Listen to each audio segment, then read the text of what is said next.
TIGC Centro 96.3. Póngala. Visualice eso que quiere y ha visto como 1000 veces. Ahorrando con el Banco Popular. Con nuestra cuenta y plan naranja, las cuales le permiten ahorrar de manera flexible o programada y según sus necesidades. Así puede cumplir más fácil sus metas. Inicie su ahorro en www.bancopopular.fi.cr. Ya sabe, deje de verlo y visualícelo. Ahorrando, por supuesto, con el Banco Popular. Banco Popular y de Desarrollo Comunal. Evita preocuparte por tu salud y la de tus seres queridos. Emergencias Médicas te brinda telemedicina, médico a domicilio, atención de emergencias, traslados a citas y mucho más. Conoce nuestros servicios en emergenciasmedicas.com. Afíliate al 2290-4444. Emergencias Médicas, un médico a tu lado. ¿Buscas sabores que te enamoren? La carne de res es la estrella de comidas deliciosas como la olla de carne, el picadillo, el churrasco o una parrillada con amigos. No solo es deliciosa, también es una fuente de proteína, hierro, vitamina B y contribuye a la salud muscular. Es nutrición en cada bocado. Haz que cada comida sea una celebración especial con carne de res de calidad costarricense. Se lo recomienda Corfoga. Así es, así es, así es la carne de res de Costa Rica.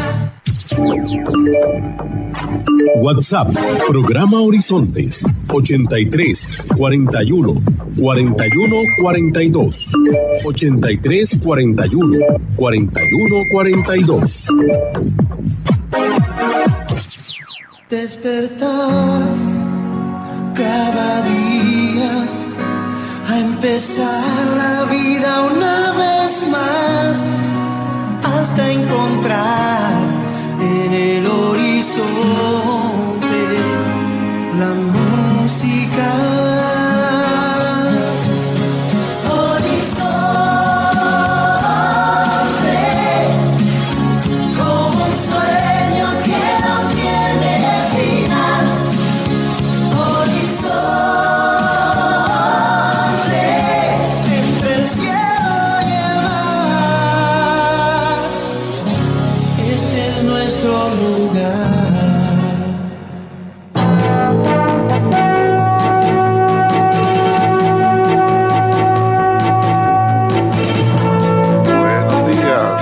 Buenos días a nuestro compañero Alex Morales en los controles principales.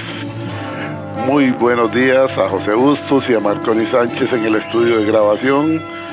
Igualmente le damos los buenos días a nuestro compañero Luisito, encargado de redes sociales.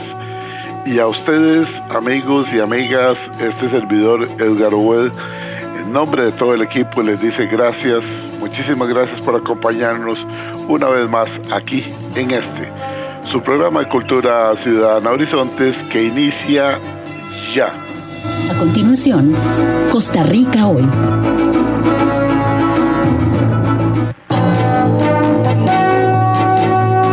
Gracias, amigas, gracias, amigos, por acompañarnos en esta hora de Democracia Radial, como es Horizontes, su programa de Cultura Ciudadana. Este 2025 estaremos cumpliendo 19 años en el mes de febrero, si Dios lo permite. En el mes de febrero cumpliremos 19 años de transmisión ininterrumpida de este espacio de cultura ciudadana que nació y sigue con una sola razón: promover la participación ciudadana. En Horizontes seguimos con la misma frase que nos vio nacer. En Horizontes no le decimos cómo pensar, en Horizontes no le decimos cómo opinar. Promovemos la participación ciudadana y punto, hasta ahí. Nos interesa mucho un ciudadano bien informado, nos interesa mucho un ciudadano que lea, que se instruya, que se prepare, que escuche diferentes programas, que vea diferentes programas, que lea diferentes medios de comunicación, pero sobre todo que vayamos más allá de 140 caracteres que nos puede dar una publicación en las redes sociales. Es importante seguir repitiendo que algunas personas leen un meme y con eso creen que leyeron, un tratado universal. Se expresan de una manera con una categoría que uno dice, Dios santo, que habrá leído esta persona, qué cultura. Y no, realmente lo que hacen es repetir y repetir y repetir y repetir lo que algunas personas les han llegado a convencer de que es la única verdad. Tengamos mucho cuidado. Recordemos que así como se lo enseñaron a ustedes, nos lo enseñaron a nosotros. No es cierto que el 100% de la verdad esté solamente de un lado de la acera. Hay ocasiones en que la verdad está de un lado, en otras ocasiones la verdad está de otro lado, y en otras ocasiones la verdad hay que buscarla, porque unos la ocultan y otros nos dicen la parte de la verdad que les interesa. Hay que buscarla en ocasiones. Así es que tengamos mucho cuidado, sobre todo este año 2025, que es un año donde nos van a tener constantemente, unos dicen informados, otros decimos abiertamente bombardeados, con tal de que le demos el voto y la confianza a algún grupo político. Hay que tener muchísimo cuidado. Tengamos cuidado, que no nos sorprendan. Al fin y al cabo, Costa Rica sigue siendo de los mismos. El bipartidismo, sí, claro, bipartidismo, pero ese bipartidismo está metido en todos los partidos. Gente de Liberación y gente de la Unidad se metió en el partido, en el PAC. Gente del PAC, de Liberación y de la Unidad Social Cristiana se metieron en el partido del hoy presidente Rodrigo Chávez y doña Pilar Cisneros. Ahí los vemos, unos de embajadores, otros de ministros, otros de asesores, en fin, personas que habían estado con la Unidad Social Cristiana están en este gobierno. Así es que cuando nos dicen, es que son los mismos de siempre, pues claro que son los mismos de siempre, son los mismos de siempre. ¿Por qué? Porque nadie quiere decir que las personas que hoy día están en el gobierno, en este gobierno de Rodrigo Chávez, nacieron vírgenes en términos políticos y que nunca habían participado en la política. No, la mayoría vienen de la Unidad Social Cristiana, de Liberación Nacional, como el caso de la señora de Lima, doña Yoleni León, el caso del asesor y abogado hoy del presidente, el señor José Miguel Villalobos, igualmente el embajador de Costa Rica en México, en fin, este señor viene de ser diputado por la Unidad Social Cristiana, don Elvi Macís, delegado ante el BCIE. ¿De dónde era? Bueno, era candidato de la Unidad Social Cristiana y exdiputado de la Unidad Social Cristiana. Así es que son los mismos, señores y señoras. No pensemos, es que hay algunas personas que empiezan a gritar porque leen esos memes, sí, es que eran los mismos, ahora los hemos destronado. Si están allá adentro, siguen siendo los mismos. Tengamos mucho cuidado. Hoy tenemos un programa casualmente que nos enseña a pensar política educativa con visión de largo plazo. Una política educativa primero debe definir hacia dónde vamos y luego cuáles son los medios que se requieren para lograrlo. Eso nos dice el doctor Juan Carlos Mora Montero, que pertenece a la Universidad Nacional y a la Universidad de Costa Rica. Él es doctor en políticas públicas y de gobierno y docente en las dos universidades. Este artículo de don Juan Carlos es el motivo de que nos encontremos hoy con este espacio que nos invita a reflexionar, y es que hablando casualmente de que no lo engañen, de que no lo sorprendan, de que hay que informarse, que hay que educarse, que hay que prepararse, hay que investigar, hay que leer, y no se vale estar repitiendo y repitiendo y repitiendo y repitiendo, y muchas veces esas personas están cayendo en el ridículo. No siempre, aclaro, no siempre, porque ahora en tiempos de confrontación la gente se nos vuelve hipersensibles, entonces mejor hay que aclarar, no siempre, pero algunas personas que se pasan repitiendo un día sí y otro también, no revisan absolutamente nada, no leen nada que no sea de lo que a ellos les gusta, que son 4 o 5 memes y se acabó el asunto. No leen datos de organismos internacionales como puede ser la OCDE, como puede ser organismos de comercio internacional, como puede ser Naciones Unidas, como puede ser organismos encargados de la educación, en fin, no tienen datos. Por eso mejor pongámosle mucha atención al doctor Juan Carlos Mora Montero con este artículo que nos invita a reflexionar. Cuando estamos recibiendo, nuestros hijos han recibido prácticamente la educación que nosotros recibimos en los años 70, en los años 65, 75, 80, y resulta que nuestros hijos hoy día con 24 o 25 años recibieron la misma educación de nosotros, ¿estaremos haciendo bien las cosas? Estamos preparándolos con la misma educación y volvemos entonces a repetir los mismos ciclos, los mismos errores. ¿Y de dónde está la proyección hacia el futuro? Y lo que es peor, sus nietos en estos momentos, sus sobrinos o los que tienen hijos pequeñines o preadolescentes, están recibiendo la educación que recibimos las personas del 70 o 65 o en el 80. ¿Y dónde queda la proyección y los cambios que está demandando el mundo actual? Costa Rica necesita realmente un análisis tremendo, pero no político.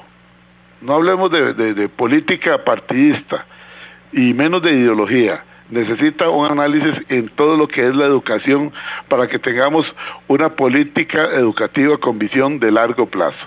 Don Juan Carlos Mora Montero, lo vuelvo a molestar a usted iniciando el año, hoy 3 de enero, muchísimas gracias por sacar parte de su tiempo y acompañarnos con este excelente artículo que ha publicado usted en el periódico La Nación, Política Educativa con Visión de Largo Plazo. Adelante, don Juan Carlos, le escuchamos con atención para que usted nos explique cómo es el asunto, cómo debería estar la educación, cómo deberíamos de estarla proyectando hacia el futuro y por qué no podemos seguir con el mismo trillo, porque los resultados van a ser los mismos y no necesariamente han sido los mejores. Adelante, don Juan Carlos. Buenos días, don Edgar, y muchísimas gracias por la invitación a su programa. Buenos días para su estimable audiencia y para todas y todos desearles un año 2025 lleno de salud y de oportunidades. Efectivamente, como usted ha iniciado el programa, para mucha gente que genera opinión y algunos expertos, el año 2025 podría ser un año muy clave para Costa Rica, muy determinante en algunas cosas, ¿verdad? Aunque no todo el mundo se ha preparado para eso, sino que la gente lo que hace es, bueno, va a ser un año clave y entonces la gente está esperando como a ver qué pasa, porque va a ser clave, cuáles van a ser las jugadas de los partidos políticos, cuáles van a ser los movimientos de algunos actores. Pero bueno, hoy, como usted lo ha dicho muy bien, nuestro tema de trabajo ha sido el tema de la educación, y no es por casualidad, sino es porque pues probablemente la situación que estamos viviendo, esta desinformación que usted dice, la forma como nos empapamos de lo que está pasando en el país y en el mundo, probablemente sea una forma muy, digo yo, light en la mayoría de los casos, como usted dice muy bien, con excepciones, pero nos estamos empapando de lo que está pasando en el mundo por bocas no necesariamente autorizadas para hablar de algunos temas, sino que son expresiones que se dan ahí en redes sociales, como usted dice muy bien, y eso es parte de un fenómeno que se llama la educación. O sea, la educación no solamente es la educación que recibimos en las aulas, y ahora en forma virtual también, sino que la educación también es prepararnos para otros temas de fondo. Y como usted dice muy bien, a uno qué es lo que le preocupa, a uno le llama la atención, le ocupa, más bien que le preocupa, que probablemente ahorita en el mes de febrero o quizás antes inicie el ciclo lectivo 2025 y va a ser muy parecido a como inició el 2024, etcétera. Entonces ya uno dice, bueno, ¿y qué pasó? Seguimos con la expectativa porque la Contraloría General de la República le ha pedido al Ministerio de Educación, le ha pedido a CONARE, al Consejo Nacional de Rectores de las universidades, que generen una política educativa, de la cual se está esperando con mucha ilusión, digo yo, porque no podría usar otra palabra, es decir, es una oportunidad de oro. Sin embargo, digamos, hay algunas señales que a uno no lo dejan tener paz, en el sentido de que vamos a tener un producto de muchísima alcance. Por ejemplo, yo inicio el artículo diciendo que nosotros en el país, y no creo que sea solo un tema del país, sino que es un tema muy generalizado, hemos olvidado construir colectivamente para el bien común. Es decir, aquí cada quien tiene su, como usted dijo muy bien al principio del programa, cada quien cree tener la verdad, o sea, cada quien dice lo que hay que hacer en educación es esto, ¿verdad? Y entonces todo el mundo hace la propuesta y no hay esa capacidad colectiva de ponernos de acuerdo, sí, de lo suyo esto está muy bien, pero de lo esto otro viene de acá, y poder hacer esa facilitación técnica de construir una política pública de manera colectiva. Entonces aquí es donde viene algo que hemos perdido, que yo siempre recuerdo que antes cuando jugábamos mejenga y todo esto, que solo había una bola en todo el barrio, ¿verdad? Es decir, había que ponernos de acuerdo para jugar con esta bola, había que buscar un horario, había que buscar el lugar, había que someterse a ciertas reglas, cierta gobernanza, diría uno ahora, ¿verdad? Pero ahora no, ahora cada quien mejor hace su juego electrónico, hace su cosita, ¿verdad? Ya no tiene que ponerse de acuerdo con nadie. Nosotros se nos ha olvidado construir colectivamente, entonces si no es lo que yo digo, no va. Entonces ese es un tema que nos afectará en la formulación de una política pública educativa de largo plazo.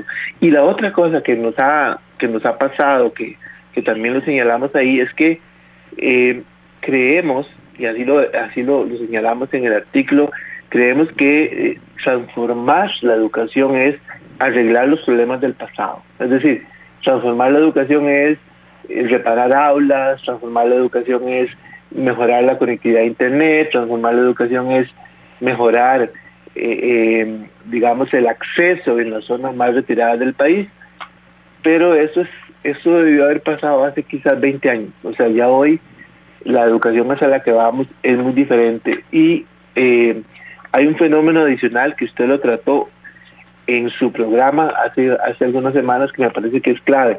Antes nosotros debatíamos sobre la educación pública y la educación privada, que la educación privada de mejor calidad y que la educación de los colegios subvencionados de mejor calidad, que la educación de los colegios científicos de mejor calidad. Entonces el debate era entre la calidad de la educación privada o subvencionada y la pública. Pero hoy día usted en su programa con Iván Díaz marcó una pauta clave del futuro de la educación, y es por qué los muchachos y las muchachas no están terminando de estudiar. Es decir, ese sí es un fenómeno que realmente debería ocuparnos en el futuro, porque ya no estamos hablando solo de la calidad de la educación, sino de la gente que no está terminando. O sea, más del 60% de gente que no termine el bachillerato de colegio tiene que ser un punto clave sobre el cual hay que ponerse de acuerdo qué es lo que está pasando con la educación. O sea, ¿por qué un muchacho o una muchacha decide no estudiar? Porque dice, ¿y si no consigo trabajo en el futuro? ¿Y si voy a estudiar y no tengo opciones laborales? ¿Verdad? Es decir, ¿qué es lo que está pasando con el tema educativo, pero visto hacia el futuro, relacionado con otros temas? Entonces aquí viene lo que lamentablemente sucede, y es que cuando uno trabaja en el Estado o cuando trabaja en el gobierno, uno hace política pública aunque no haga política, ¿verdad? Es decir, por ejemplo, cuando el gobierno de la República decide limitar las becas a los estudiantes, está haciendo política pública. Eso es política pública. No digamos que fuera lo deseable, pero eso es política pública. Cuando el gobierno decide reducir el presupuesto, y los diputados también deciden reducir el presupuesto para la educación porque se considera que no son eficientes las universidades o el mismo MEP, están haciendo política pública. O sea, eso es política pública, y la pregunta es ¿por qué yo limito? O sea, ¿por qué yo castigo? ¿Por qué yo le desincentivo los recursos para la educación por considerar que las instituciones son ineficientes, en lugar de arreglar el problema de las instituciones, ¿verdad? ¿Cómo hacerlas eficientes? Y eso ha generado cosas muy preocupantes. Por ejemplo, en ausencia de una visión de largo plazo de la educación en Costa Rica, ¿qué es lo que ha pasado? Bueno, que nos hemos convertido, o sea, tenemos una política que dice ¿quién forma a los maestros y las maestras y profesores y profesoras de este país? Entonces, esta semana conseguí el dato que el 62% de los maestros y maestras de este país salen de universidades privadas, es decir, graduándose en periodos de 3 a 4 años, ¿verdad? Y muchas de esas universidades privadas trabajando la mayoría de su oferta de manera virtual.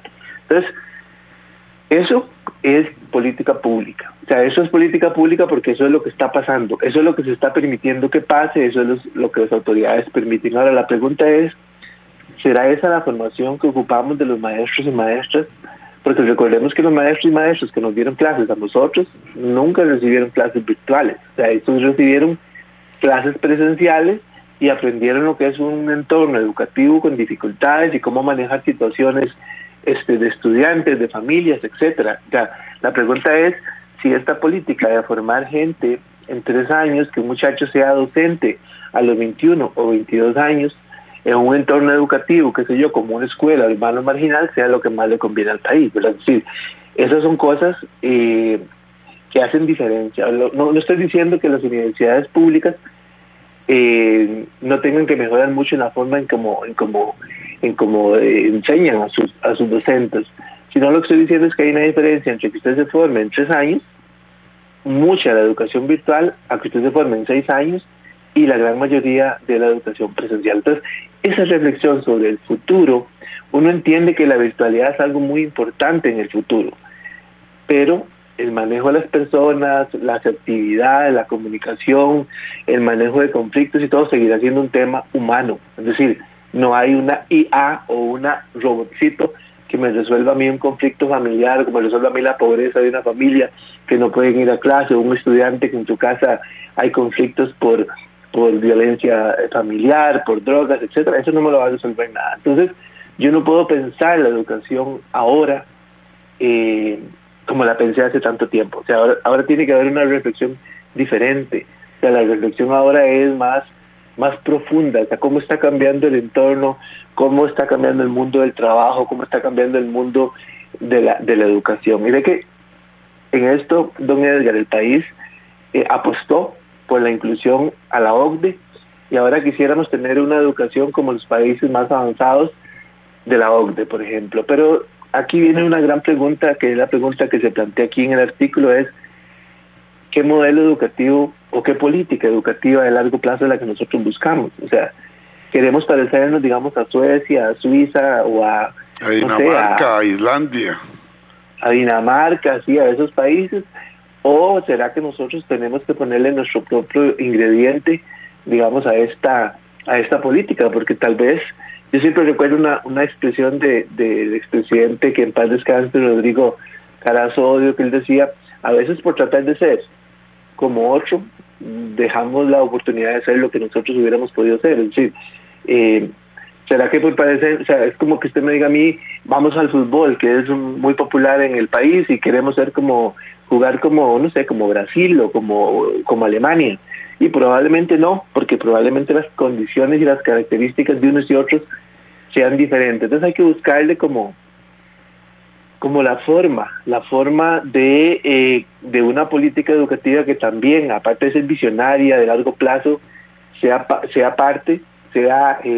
coincida con los valores, con las características del ser costarricense, las mejores, eso sí, no las vivillas y todas aquellas otras, sino los mejores valores y características del ser costarricense. Esa es un poco la preparación, don Juan Carlos, si usted me lo permite, y para los oyentes de Horizontes, el tema de los idiomas.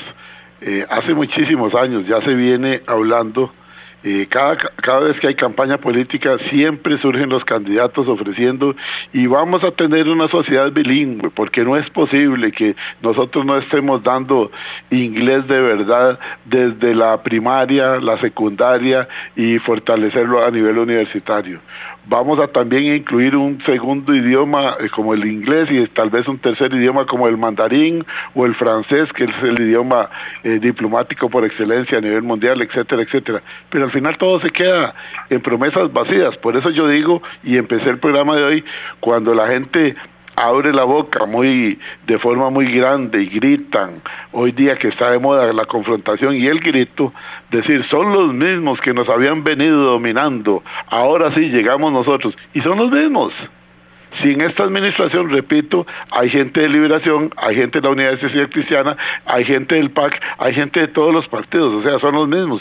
Pero ¿qué pasa, por ejemplo, en el tema de los idiomas? Me gustaría una reflexión suya, porque hace unos, no sé, como en agosto, tuve una reunión con unas personas de un colegio, de un colegio profesional, y estaba con gente con buenos títulos realmente, a nivel de maestrías y doctorados y licenciaturas, y sin embargo, de las 11 personas que habían ahí, solo 2 personas dominaban el inglés.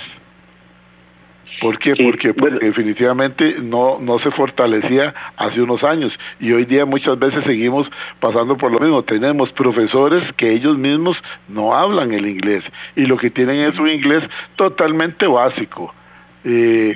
¿Cómo se llama usted? ¿Dónde vive usted? ¿Qué quiere comer usted? O sea, pero de ahí no pasamos y en eso estamos hace décadas y entonces vuelvo a decir yo, somos los mismos de siempre. Y es la misma gente la que está a cargo de la educación. ¿Cómo vamos a despegar nosotros cuando las pruebas PISA nos han venido a desnudar muchas veces y nos dicen que no tenemos las mejores educaciones como puede ser Singapur, Japón, Estonia, Taiwán, Finlandia, Canadá? Igualmente lo que son algunos países como Chile, que para hablar de América, el caso de Chile, el caso de la misma Brasil, es decir, nosotros nos hemos quedado en el discurso y no tomamos acción. ¿Cómo lo ve usted, don Juan Carlos? por supuesto, don Edgar, dice usted un tema que es muy importante, es decir, aquí viene otra vez la reflexión de hacia dónde vamos. Si usted hace 50 años había decidido que solo íbamos a hacer relaciones comerciales con Chile, con México, con República Dominicana, con Colombia, ¿verdad? Entonces usted dice, ¿para qué ocupo yo inglés? ¿Verdad? Porque todos esos países donde habla hispana, pero no era esa la ruta que nosotros llevábamos. Costa Rica tiene como su principal socio comercial a Estados Unidos, inició fuertemente sus relaciones con China, ha tenido, es parte de los países de la OCDE, de los cuales de habla hispana ahí hay apenas como 5, ¿verdad? Es decir, claramente la ruta es hacia que usted ocupa ese segundo idioma, pero no es porque, o tercero o cuarto, o sea, pero no es porque sea cool, ¿verdad? Como dicen los chiquillos ahora, sea cool tener el inglés o el francés, sino porque usted está haciendo sus relaciones comerciales, sus relaciones productivas con países que le van a pedir eso, porque o sea, usted no va a pretender ir a negociar a Bélgica, a Bruselas, no sé, hablando en español y que todo el mundo tenga que hablar el español. Es decir, usted tiene que ir a abrir esa puerta. Y el modelo de negocio ha cambiado mucho. Se habla muchas veces de gente que no consigue empleo y gente calificada, egresados de las universidades o egresados de secundaria. Pero ¿qué es lo que sucede? Que el modelo de negocio cambió tanto que ahora tenemos prácticamente, son ciudades enteras, porque parecen mini ciudades, las famosas zonas francas, donde se le da trabajo a muchísimos jóvenes de uno y otro sexo, pero se requiere 1 o 2 idiomas adicionales. Piden mucho el inglés, piden el portugués, piden el mandarín o piden el francés. Entonces es cuando se dice, bueno, estamos preparando a gente. Yo hace unos 2 años hice un programa por acá que mucha gente se asustó, porque aquí muchas veces las personas no tienen el mejor de los conceptos de los hermanos nicaragüenses, y resulta que una empresa multinacional que venía para acá, que exigía un nivel de inglés muy sofisticado, llegaron a la conclusión de que en Costa Rica quienes hablan ese inglés muy bien y muy sofisticado ya estaban ocupados por grandes compañías, y entonces lo que hicieron fue colocarse en Nicaragua, donde en Nicaragua todavía había mano de obra con un buen inglés que no lo tenía Costa Rica, desocupado, aclaro, desocupado. Y entonces nosotros presumimos muchas veces, pero ahí es donde yo digo que hay que leer y hay que informarse. Y por ejemplo, los datos que nos da, usted hablaba ahora de la OCDE, y las pruebas PISA también que han venido, muchas veces a los políticos no les gusta y tratan de tapar el sol con un dedo, pero la realidad de las cosas es que no estamos pensando en el futuro, como bien dice usted en su artículo. Realmente una política educativa primero debe de definir hacia dónde vamos y luego cuáles son los medios que se requieren para lograrlo, pero de ahí no pasamos, don Juan Carlos. ¿Qué sucede? Sí, bueno, porque es que ahí viene la parte que justamente con la que empezábamos, ¿verdad? Es decir, para lograrlo, don Edgar, nosotros tenemos que ponernos de acuerdo, o sea, los gremios, el gobierno, los sectores. Por ejemplo, recientemente estaba trabajando en el tema de la competitividad del país, y uno de los factores que está amenazando, o sea, que amenaza la competitividad del país, es que no estamos formando las personas que están, como usted acaba de dar el ejemplo de este caso de Nicaragua, no estamos formando el perfil que se requiere, porque el perfil que se requiere es bien interesante, es idiomático, es tecnológico y es valores. Es decir, una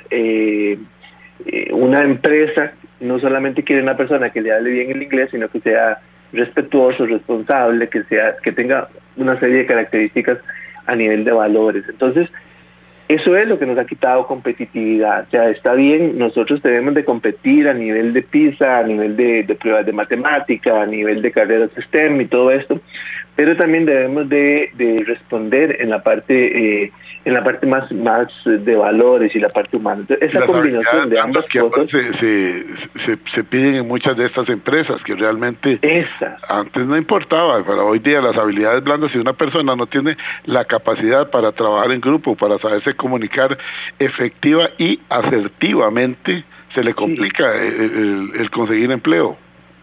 Sí, porque, digamos, eso me lo decía una persona de una multinacional hace unos días, que ella me decía, no solamente ocupamos que hable inglés, sino que se sepa comunicar. Entonces yo le decía, ¿cómo que se sepa comunicar? Ella me decía, es que no solamente es que lo hable, sino que cuando lo hable sea una persona asertiva, sea una persona segura, sea una persona con capacidad de convencer. Es decir, entonces no solamente es hablar el inglés, sino saberlo comunicar, o sea, saber expresarlo, y de que pareciera como que es lo mismo, pero no es lo mismo. O sea, no es lo mismo saber hablar inglés que ser asertivo hablando en inglés, ¿verdad? O sea, es ser uno respetuoso, amable, etcétera, y a la vez hablarlo. Entonces son temas que efectivamente, como usted dice, han sido temas que se han puesto ahí, sobre todo cada 4 años aparecen todos esos temas ahí en agenda, pero son temas que no se han resuelto.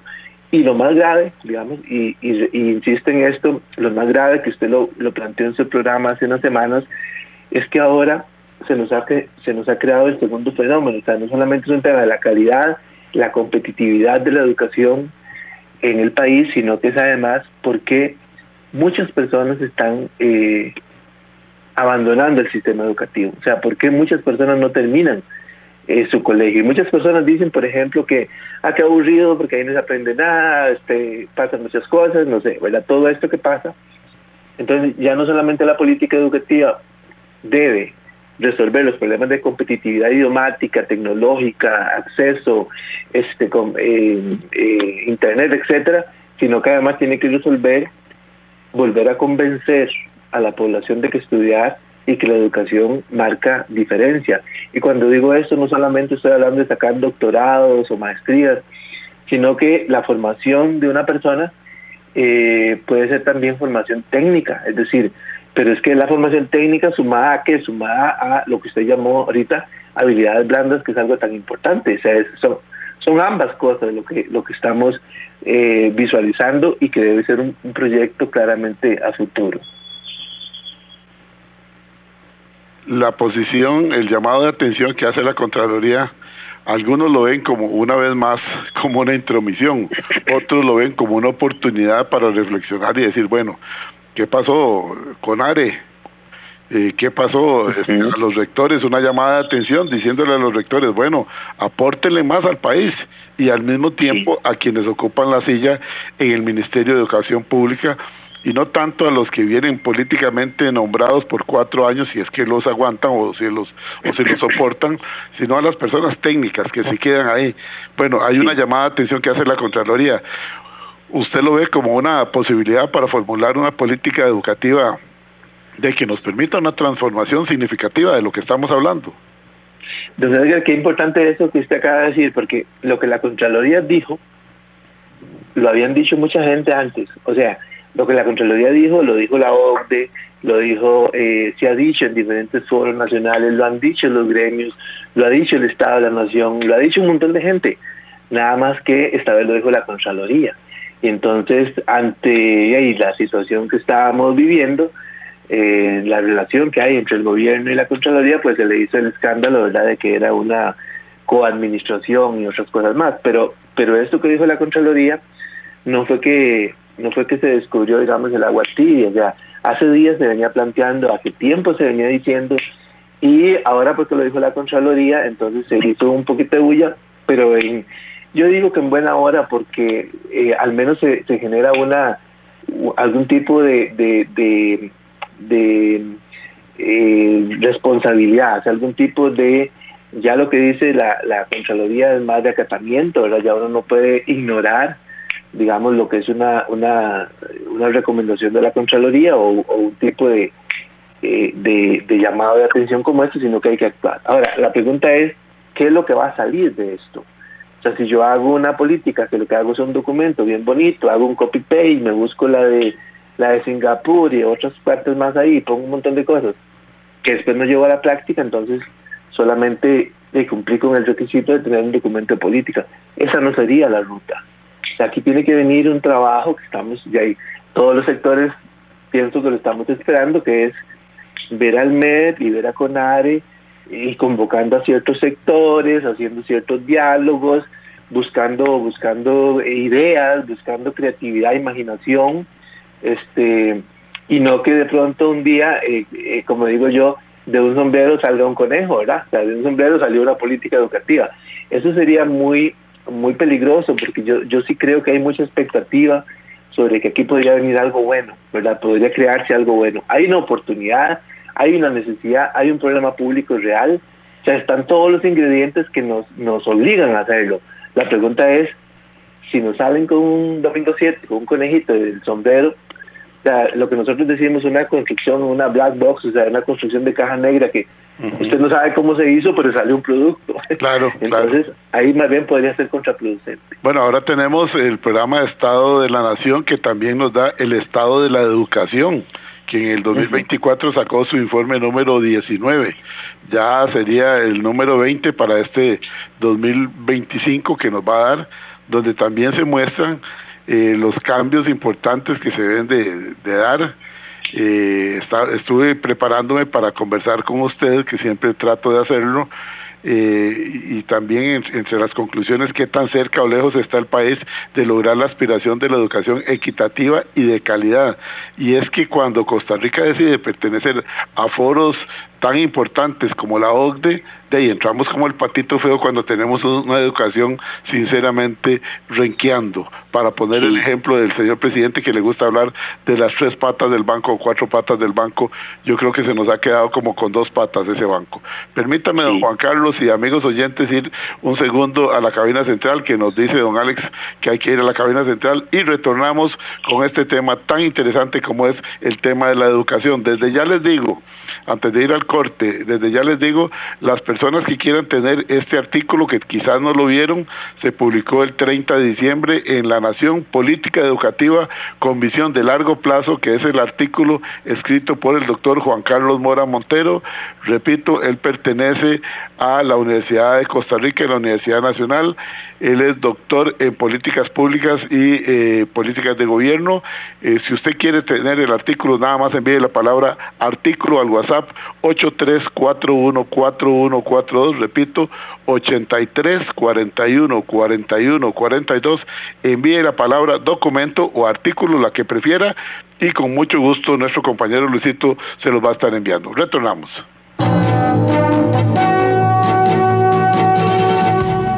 Y a esta hora, actuamos o hablamos con Carlos Monge. Iniciamos un nuevo año que a la vista y para el corto plazo no parece traer grandes cambios. Es decir, que nuestros votos y compromisos usuales de esta época debieran estar muy bien pensados. En lo personal, como les deseo un mejor año, me animo a proponer un solo compromiso, que es urgente para salir juntos de este reto nacional, y es que dejemos la altivez al cerrar el año. La altanería, como dirían nuestras abuelas, es un sentimiento de superioridad frente a los demás que provoca un trato distante o despreciativo hacia otros, y la verdad es que a todo nivel estamos llenos de eso. No queremos ni escuchar a los demás, pensando que sus ideas o sus aportes no valen frente a los nuestros. Los descalificamos antes de que expresen sus ideas, y eso no suma, resta. Desde tiempos bíblicos, cuando un mensajero llevaba un recado de un rey a otro a punto de enfrentarse, era de caballeros no matar al mensajero, y con él mismo se podía enviar la respuesta. Muchas guerras se evitaron así, y muchos acuerdos surgieron de esa costumbre. Entonces, ¿Por qué ante el vocero de un grupo o sector que no es el nuestro se ha vuelto costumbre matarlo simbólicamente, desprestigiando a su grupo, sus ideas o procedencia? Aunque nos desagrada el vocero, lo lógico es rescatar la idea independientemente de quién sea él. Con arrogancia y altivez, solo barreras construimos, y eso es lo que menos necesitamos en estos momentos. Construyamos un feliz año, pero entre todos. Si desea volver a escuchar este mensaje o compartirlo, encuéntrelo como Carlos Monge Consultoría en Spotify y Facebook. Carlos Monge te presentó Actuamos o Hablamos. Evita preocuparte por tu salud y la de tus seres queridos. Emergencias Médicas te brinda telemedicina, médico a domicilio, atención de emergencias, traslados a citas y mucho más. Conoce nuestros servicios en emergenciasmedicas.com. Afíliate al 2290-4444. Emergencias Médicas, un médico a tu lado. Por más de 25 años, la Corporación Ganadera ha impulsado el crecimiento de la ganadería bovina en Costa Rica. Un mayor inventario, un mayor volumen de exportación y una mayor producción de carne son aspectos que han evolucionado desde 1998 y que hacen del sector un ejemplo de crecimiento y sostenibilidad. Un mejor sector también sostiene nuestra cultura y tradiciones. Desde una carreta típica hasta una olla de carne, un sector ganadero fuerte nos hace mejores costarricenses. Así es la carne de res en Costa Rica. WhatsApp, programa Horizontes, 83 41 41 42. 83 41 41 42.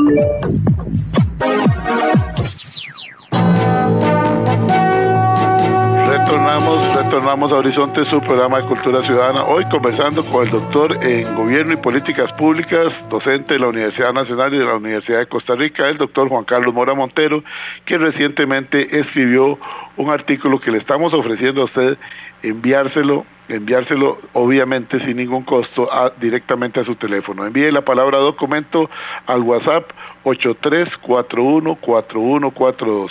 El artículo es Política Educativa con visión de largo plazo. Primero se debe definir hacia dónde vamos y luego cuáles son los medios que se requieren para lograrlo. Dice Marco Antonio de Campos, dice, la educación en este país debemos preparar a los jóvenes a trabajar en asociatividad y cooperativismo. También, ¿por qué no? Claro que sí. Formar jóvenes comprometidos con el país, debemos enseñarles los idiomas y los valores de la sociedad, dice don Marco Antonio. Linda, don Marco, le agradezco mucho el comentario. Viene otro por acá, doña Giselle Sánchez nos dice, buenos días, ¿qué saben ahora acerca de los símbolos patrios en su uso? Empecemos por ahí, los usos del pabellón nacional. La ley 10.178 sobre el uso del pabellón nacional en los artículos 10, 11, 14 y 16. En una universidad privada a una alumna se le conocía como copiar-pegar. Esa es una persona que, así le decían, de sobrenombre, era una persona que solo buscaba y pegaba. Así obtuvo una maestría grupal. Es que sí, definitivamente se están engañando ellos y están engañando a la sociedad costarricense con el famoso copiar-pegar. Tengamos mucho cuidado. Mau nos dice también artículo, porfa. Antonio nos dice documento, porfa. Don Edgar Alfaro también nos solicita el documento, claro que sí, don Edgar. Y dice saludos a don Juan Carlos Mora, le dice Ana Marta, dice saludos a don Juan Carlos Mora, siempre disfruto mucho de sus artículos, por favor mándemelo. Gracias. El 6790 también nos pide el documento. Don Sergio Aguilar Solano nos escribe y dice, buen día don Edgar, excelente expositorio del tema. Es evidente que el gobierno de Chávez no está preparado para gobernar. La única visión que tiene es decir que lo hecho anteriormente está mal y decir que hay que cambiar, pero no ha hecho nada ni define cuál es la visión de ese cambio. Mi opinión es que nos llevan a lo indefinido y al vacío. La contradicción irónica, la de Chávez, los mismos que gobernaron anteriormente son actualmente asesores o forman parte del gobierno. El mejor caso es el señor Calixto Chávez, el cambio o el engaño del pueblo. Atentamente, Máster Sergio Aguilar Solano. Sí, efectivamente nos recuerda que muchas de las personas que están como ministros, y bueno, y aquí nos están recordando el ministro de Seguridad Pública, que fue de doña Laura Chinchilla, de Liberación Nacional. No, si es que, por eso cuando el presidente dice, es que esa casta que nos gobernó, ahora sí llegamos nosotros, porque ya no somos más de los mismos, no vuelve a ver para adentro el presidente. O es que se le olvida, o quiere que a nosotros se nos olvide, pero realmente son los mismos. Y nadie está diciendo que es que tienen que venir vírgenes políticamente, no, pero entonces que no nos digan que es que son diferentes. Son los mismos. Ahora, que tienen que arrollarse las mangas y solucionar las cosas y dejar de estar buscando culpables desde el gobierno de don Cleto González Víquez, don Francisco Orlich, etcétera, etcétera, ya eso cansa. Ahora, si querían llegar a la presidencia y pretenden llegar con alguien que represente la corriente de pensamiento en las próximas elecciones, que nos dejemos ya de la cantaleta, de estar diciendo que los otros son los culpables, y decir, bueno, ¿qué hemos hecho realmente y qué no hemos hecho? Un saludo para don Juan Carlos, de Carla y Andrés, dice por acá. Bueno, otro por acá dice Luis, me encanta cada vez que está don Juan Carlos, lo pone a pensar a uno. Aquí estoy con mis hijos, estoy de vacaciones, lo estamos escuchando. Otro por acá dice, vamos a ver, aquí está uno. Dice, soy doctor en farmacia y realmente el inglés mío es muy pobre. Definitivamente sí, hay que cambiar las cosas. Me he dedicado a tratar de prepararme por medio de cursos, pero en Costa Rica se invierte muy poco en otros idiomas a la hora de prepararnos. Bueno, don Randall, vamos a ver, don Randall nos dice, muchas gracias don Juan Carlos, ok, tenemos también aquí a Hakuna Matata, que está allá en Pensilvania llevando frío, dice también, buenos días, saludamos a don Juan Carlos, excelente su programa como siempre, perfecto, y que le mandemos el documento, y feliz año le desea a usted don Juan Carlos. Dice por acá también, vamos a ver, una diputada que no es de Liberación Nacional, ni es doña Gloria, para que no piensen mal, porque doña Gloria participa mucho, nos dice, estoy escuchando el programa, voy camino a San José, realmente tenemos mucho que hacer, pero sí es cierto lo que usted dice, somos los mismos los que estamos de un lado y de otro lado, realmente lo que hay que cambiar es la actitud y dejar de buscar culpables hasta debajo de la alfombra. Bueno, señora diputada, le agradezco mucho, lástima que no me autorizó a dar su nombre, pero que realmente el comentario es muy claro. Randy nos dice por acá que está en sintonía, don Juan Carlos, le cedo la palabra a usted nuevamente, todavía nos queda tiempo. ¿Y qué se ha hecho en otros países para cambiar esto? Ya usted lo mencionó. ¿Qué crítica se hace a las instituciones educativas actuales en su artículo? Creo que también ya se ha hablado un poco. ¿Qué importancia tiene la colaboración internacional? Esto me parece muy bien. ¿Qué importancia tiene la colaboración internacional en la formulación de políticas educativas? Hay que abrirse a nivel mundial, así como nos abrimos para poder pertenecer. Es que abrimos para pertenecer en el Club de los Ricos, como dicen en la OCDE, pero ahí entramos con una educación renqueando. Adelante, don Juan Carlos. Sí, bueno, ya aquí no hay duda, ¿verdad?, de que estamos desde hace muchos años estamos absolutamente globalizados, o quizás hemos sido globalizados siempre. Pero aquí yo quisiera recuperar algo que dijo alguna de las oyentes. Bueno, yo les agradezco mucho a todas las personas que han dicho, que han buscado el artículo y que me han mandado un saludo. Y es lo siguiente, o sea, si usted se abre a lo externo,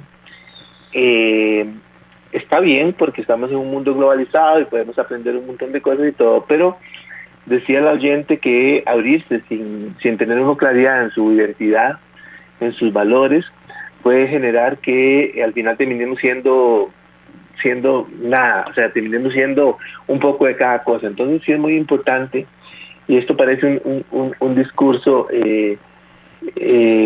contradictorio siempre. Cuando uno habla de perspectiva, uno dice, no podemos ver el futuro sin estar claros de nuestro pasado. Es decir, si usted quiere proyectarse al futuro, tiene que tener claro su raíz, a dónde está usted, porque esa raíz no la va a poder cambiar. O sea, el pasado nosotros no lo podemos cambiar porque ya pasó. Entonces lo que viene es el futuro, ¿verdad? Entonces, para nosotros crear un sistema educativo, porque crear un sistema educativo decide el futuro del país, ¿verdad? O sea, de la calidad de la educación será la calidad de los habitantes que tengamos, será la calidad del desempeño que tengamos, será la calidad de la producción que tengamos.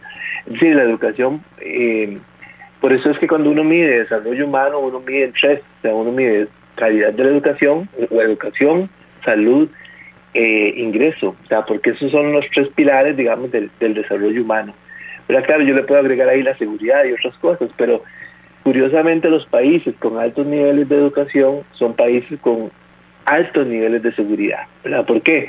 Bueno, porque es que la educación incide hasta sobre eso, o sea, incide cómo hacemos nuestros gastos, o sea ve que mucho del problema que pasa en el país con los préstamos gota a gota y todo esto tiene que ver con la educación financiera del país. O sea, nosotros incorporamos en el artículo, no podemos formar personas en las escuelas y en los colegios que aparte de recibir los idiomas, la tecnología y todo esto, no se eduquen para convivir, o sea, no se eduquen para respetar, por ejemplo, no se eduquen, porque aquí nosotros se nos hace tan fácil criticar y decir lo que todo el mundo hace mal, pero como dice la señora diputada, con esos mismos y otros nuevos habrá que construir el país del futuro. O sea, no vamos a esperar que venga alguien de otro planeta o de otro país a decirnos qué hacer, ¿verdad? Y yo creo que mucho cuidado con a quién le pedimos asesoría en esto, ¿verdad? Porque a uno le preocupa mucho que le digan a uno es que el sistema educativo no se puede cambiar porque habría que cambiar el régimen, cambiar la ley para que podamos hacer lo que nosotros queramos con la educación. Eso sería muy peligroso. O sea, la educación debe ser construida democráticamente. Bueno, y la educación ha sido históricamente en algunos países utilizada para adoctrinar, ¿verdad? Y absolutamente. Entendieron en uno de los gobiernos del PAC a través del SINAR que estábamos recibiendo un intercambio entre comillas de cultura con La Habana, Cuba, donde realmente lo que se hablaba ahí era de prácticamente adoctrinar a nuestros niños y a los jóvenes, igualmente con algunos libros que circularon. Realmente es muy triste, don Juan Carlos. Ahora, ya estamos en los minutos finales. Nos dice por acá Emanuel, políticas educativas bien formuladas pueden ser motores de cambio social, promoviendo equidad, inclusión, desarrollo sostenible y sobre todo movilidad social. En mi familia somos un ejemplo de eso. Realmente nosotros vivíamos en una situación de pobreza extrema. Hoy día todos vivimos muy bien, dichosamente, aunque no, él lo pone, yo lo leo, dice, aunque no vivimos en Monterán, donde vive el señor presidente, pero tampoco vivimos con la señora de Purral. Vivimos en San Francisco de los Ríos, en un residencial decente, muy bonito, y todos nos hicimos profesionales. Esto gracias a la educación. Y dice, mi comentario para todos los oyentes de Horizontes es, apuéstele a la educación, es la única manera, y no le diga sí al dinero fácil. Bueno, correcto. Don Juan Carlos, ¿qué reflexión final se ofrece por medio de este artículo para Costa Rica? Le cedo un minuto y medio. Claro, me agrada mucho lo que dice Manuel y efectivamente, digamos, no ha habido un motor de cambio tan importante en la sociedad como la educación. Y no tuvimos oportunidad de decirlo, pero digamos, cuando hablamos de educación no solamente estamos hablando de universidades, colegios, escuelas, estamos hablando de la educación técnica también, estamos hablando del INA también, que son partes, estamos hablando de CONAP, estamos hablando de todas las instituciones que conforman el sector educativo. Entonces, yo creo que tenemos que tener esperanza, ¿verdad? Porque hace unos días hablamos de que la esperanza hoy es una necesidad. Necesitamos tener esperanza de que sí lo podemos hacer. La educación no debe verse independiente de hacia dónde va Costa Rica. Hay que definir hacia dónde va el país y cuál es la educación que nosotros ocupamos, pero ya mucho de eso se definió, ¿verdad? Ya nos globalizamos, hicimos convenios y tratados internacionales con muchos países que no son de habla o no hablan en español, entonces tenemos que prepararnos, seguirnos preparando para eso, fortalecer la preparación en eso, porque no es que no haya. Y creo que lo podemos hacer. Creo que la facilitación técnica de esto viene, y yo termino diciendo el tema de la mejenga. Tenemos que recordar y volver a practicar esas actividades en donde teníamos que ponernos de acuerdo porque solo había una bola, ¿verdad? Es decir, no podemos pretender que cada uno coge su bola y se la mete debajo del brazo, y si no me meten de titular ya no juego, o sea, ya no les presto la bola. sino que aquí necesariamente tiene que haber una actitud, como dice la diputada, una actitud constructiva, don Edgar, de construir por el bien común entre todas y todos. Bueno, realmente nos deja pensando muchas cosas de manera positiva para ahora que estamos iniciando año, ojalá que cambiemos. Un saludo al doctor José Fabio Soto Cruz, a Heli Gerardo también, que nos enviaron sus mensajes a última hora. Muchísimas gracias por estar en sintonía, don Juan Carlos, muy agradecido con ustedes, gracias. A la orden, don Edgar, como siempre. Nosotros nos vamos, amigos, ya lo saben, si quieren recibir el artículo o el documento, nada más envíen la palabra documento al WhatsApp 83414142. Este programa estará en unos 40 minutos en las redes sociales nuestras, bajo el nombre de Programa Radial Horizontes, en YouTube y en Spotify. Buenos días.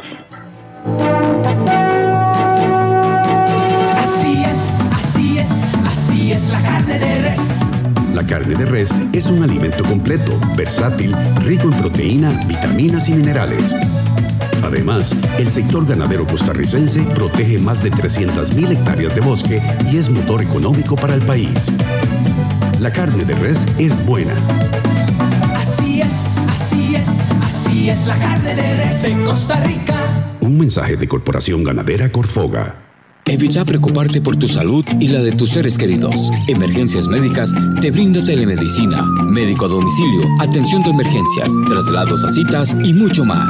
Conoce nuestros servicios en emergenciasmedicas.com. Afíliate al 2290-4444. Emergencias Médicas, un médico a tu lado. Así es la carne de res. La carne de res es un alimento de primera calidad. Posee altas propiedades nutricionales gracias a sus niveles de hierro, vitaminas y minerales para una dieta equilibrada. Además, es una excelente fuente de proteína que ayuda al desarrollo de la masa muscular. La carne de res es nutritiva. Así es la carne de res de Costa Rica. Un mensaje de Corporación Ganadera Corfoga. Recuerde, todos los martes, aquí en Horizontes, su programa de cultura ciudadana, a las 7:20 de la mañana, el programa La Voz Médica. Todos somos Unión Médica. Unión Médica Nacional. Somos el sindicato de los médicos y cirujanos de Costa Rica. Unión Médica.